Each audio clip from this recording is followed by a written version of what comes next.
बहुत ऊंचे पहाड़ों से भी ऊपर, जहां कोई पक्षी भी उड़ने की हिम्मत नहीं करता, एक रहस्यमयी महल तैरता था। बादलों का बना हुआ महल। वह सूरज की रोशनी में चमकता था और धरती वालों की नजरों से छिपा रहता था। लेकिन एक छोटी सी लड़की थी, निया, जो दूसरों से अलग थी। वह चुपचाप रहती, सवालों में खोई रहती और हमेशा आकाश को निहारती रहती। गांव के लोग अक्सर कहते, इसकी सोच तो बादलों में रहती है। एक रात एक सुनहरा पंख आसमान से गिरा और उसकी हथेली में आकर चमकने लगा। पंख फुसफुसाया, बादलों का महल तुम्हें बुला रहा है।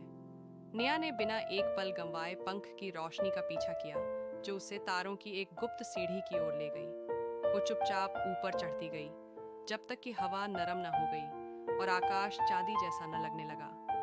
सबसे ऊपर उसने बादलों का महल देखा, जो अब ढह रहा था। आसमान धुंधला था और तारे टिमटिमा रहे थे, जैसे डर से कांप रहे हों।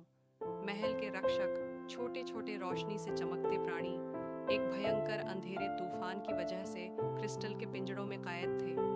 निया डर गई। मैं क्या कर सकती हूँ? मैं तो बस एक छोटी लड़की हूँ। लेकिन हवाओं में एक धीमी आवाज आई, तुम्हें इसलिए नहीं चुना गया क्योंकि तुम बड़ी हो, बल्कि इसलिए क्योंकि तुम्हारा दिल बड़ा है। निया ने साहस जुटाया।